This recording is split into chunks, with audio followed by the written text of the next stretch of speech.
What cities have the highest vacancy rate, meaning people don't want to rent from you? That's the subject of today's video. Let's dive right in.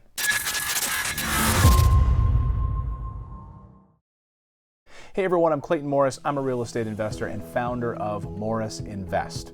Today we're going to talk about vacancy rate. Now, I did a whole video where I walk through exactly what a vacancy rate means. There's a little link right here in the description. You can click on that and see that video. But today we're going to talk about the 5 cities that have the worst vacancy rate, meaning it's really hard to rent properties there, and they tend to stay on the market and open and not rented, therefore not producing cash flow like they should. Number 5 on the list is Winston-Salem, North Carolina. Everyone seems to be talking about North Carolina lately, but this is not the area of North Carolina that you want to own a rental property, I can tell you that. Winston-Salem is called the Twin City because of its dual heritage. It has the city of arts and innovation. It's also known as the Camel City because of, all of the tobacco industry history there. But when you've got all of the tobacco companies drying up and not selling as many cigarettes, then maybe you don't have as much employment, and therefore you have an abundance of rental properties. Also, one of the problems with Winston-Salem is they overbuilt. So, number 5 on the list, Winston-Salem with a very high vacancy rate. So number 4 on the list, one of the cities with the worst vacancy rates in the country, I guess I should say the worst occupancy rate, is Jackson, Mississippi. Now, I've done some investing in Jackson, Mississippi, and I won't be doing it again anytime soon. And one of the reasons is because of the very high vacancy rate, and actually pretty high crime as well in certain areas of Jackson, Mississippi. It's a beautiful area, but stay away when it comes to rental properties because it is very difficult to get them rented when you don't have an economy that's booming, you don't have the jobs, and you have high vacancies. That's all the hallmarks of an area that you may want to reconsider when you're thinking about picking up an investment property.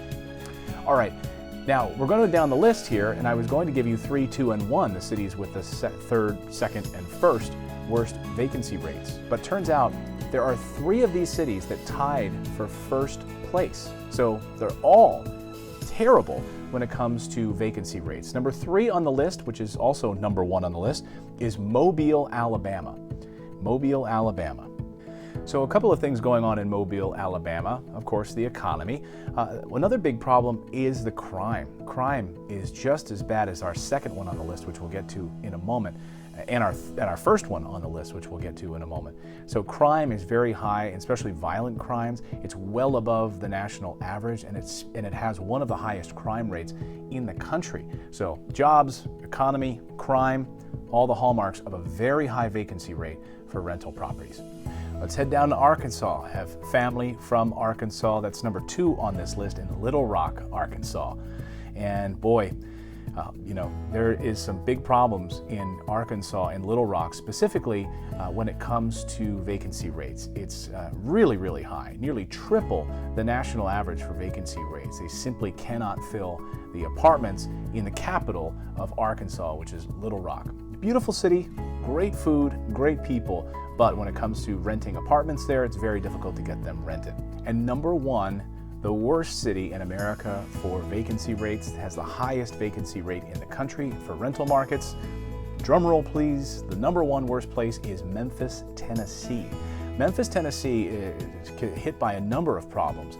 In fact, the recent FBI crime statistics just came out. It has it number 2 on the list, but the highest crime in the country is Memphis, Tennessee.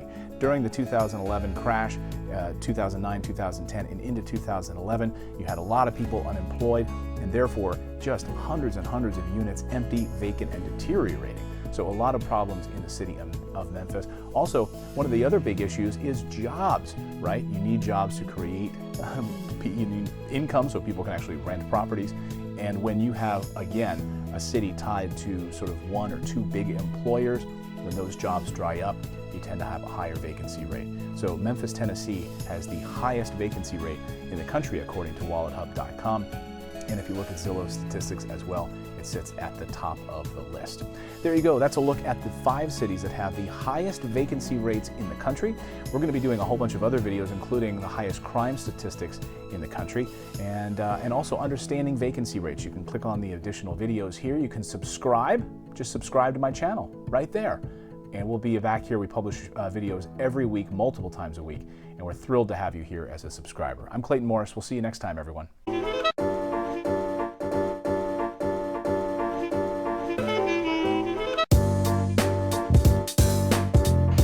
we are at 3289 Schofield. This is one of our rehabs we're in the middle of right now.